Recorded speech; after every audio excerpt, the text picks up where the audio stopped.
Learn from history. Ohaeneze youth won Nnamdi Kanu. An Igbo social-cultural organization, Ohaeneze Igbo Youth Council (OYC), has claimed that some politicians from Yoruba extraction and northeastern zone have concluded plans to scuttle Igbo presidential projects ahead of 2023 Nigerian general election. This was contained in a release by the Secretary General of Ohaeneze Igbo Youth Council (OYC), Mazi Oku Nnabike, and made available to newsmen on Friday. The Igbo Youth Council further stated that the disgruntled politicians, due to their inordinate ambitions, were manipulating the activities of the indigenous people of Biafra (IPOB) to destabilize Southeast, aimed at creating and having discerning voice on the Igbo presidential project in 2023.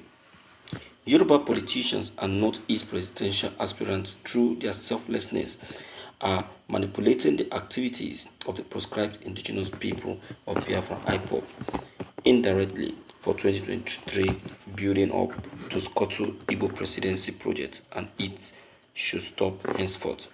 Nnamdi Kanu should learn from history, especially Awolowo's betrayal against Igbo legend Dim Chukwuemeka Odumegwu Ojukwu in 1967. Ohaeneze youth also used the medium and reacted to the recent interview granted to the IPOP leader by the publisher of the Ovation magazine, Dele Momodu, leading and lauding the latter for his apology in the interest of Igbo nation.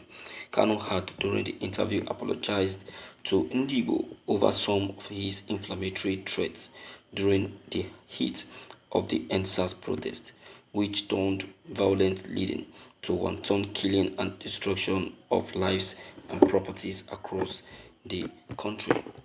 OYC, however, in the release stated Nnamdi Kanu should retract his NSAS vituperative attacks, inflammatory threats, bogus media claims, and retreat from unnecessary violent protests in the southeast geopolitical zone.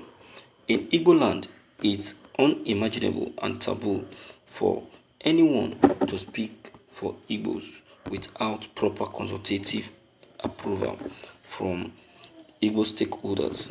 Due to its deviation from its non-violent approach on Biafran agitation, IPOB is gradually losing relevance after their failed protest and the need to change tactical direction. Meanwhile, Mazi Nnamdi Kanu, leader of the indigenous people of Biafra (IPOB), has alleged that Governor Nyesom Wike instructed police and army to kill IPOB members. Recall that Wike signed an executive order to reinforce the total ban on IPOB and its activities in Rivers State. Reacting in a tweet on Friday, Kanu said, Nyesom Wike, the little Hitler of Rivers State, had a closed-door meeting with lawyers where he instructed them that any arrested IPOB member should not be brought to court, but rather should be executed by the army and police. That Wike may know that we know vengeance is the Lord. The Post learned from history on Awolowo's betrayal against Ojukwu. Ohaeneze youth tells Kanu appeared first on Twitter. Thank you for listening to this news. Nnamdi Kanu should learn from history, especially Awolowo's betrayal against Igbo legend Dim Chukwuemeka Odumegwu Ojukwu. Okay? Mazi Nnamdi Kanu doesn't need to learn anything. He knows everything about the history. Mazi Nnamdi Kanu is a teacher of history. He knows everything about the Biafran War and what transpired between Awolowo and the Igbo legend Dim Odumegwu Ojukwu. see, Mazi Nnamdi Kanu is too intelligent to be put aside. Look at it. Let me use the person of Adakaburu, for example. Adakaburu is more or less like Mazi Nnamdi Kanu, that picked up to pursue a republic known as the Niger Delta Republic that we know today. Along the line, Adakaburu missed out. Adakaburu lost out.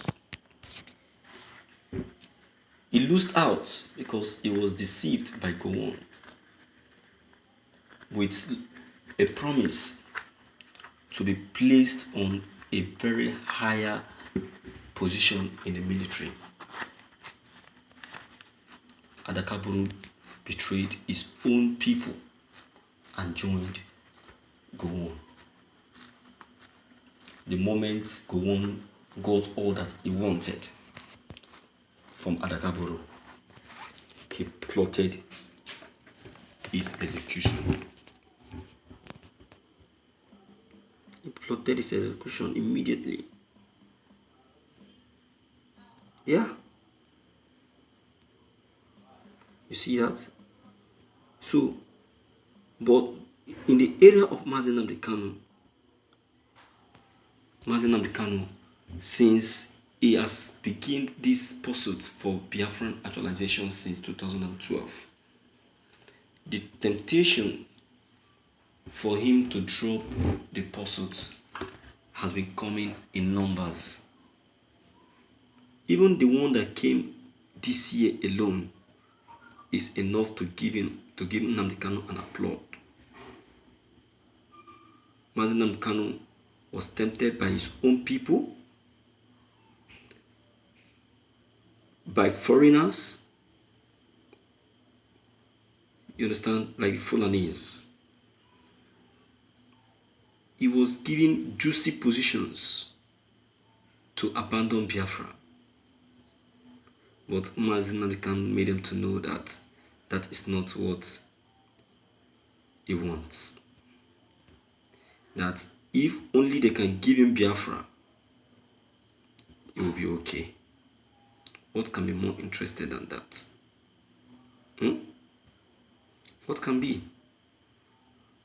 I remember Obasanjo commended Nnamdi Kanu from turning down that juicy position given to him by the former Abia State Governor Orji Uzor Kalu, whom they tried to use to get hold of Nnamdi Kanu by offering him a juicy position of becoming a governor of Abia State. But before the eyes of everyone, Nnamdi Kanu shunned Orji Kalu. You see that? As if that wasn't enough, they still tempted him of a presidential seat. What did they not do? They tried many things, many means to deceive him, but he said no. His people are more important than those juicy positions. So you want to tell me that someone like Nnamdi Kanu doesn't understand this administration, this Nigerian government? He knows them to the finish, and he knows what they are capable of, and that is why he kept turning them down. You worry not. Nnamdi Kanu is okay. So my viewers, deem it fit to leave your comment below the comment box. Click on the subscription buttons as well as the bell buttons to get updated whenever we upload any new videos. Thank you.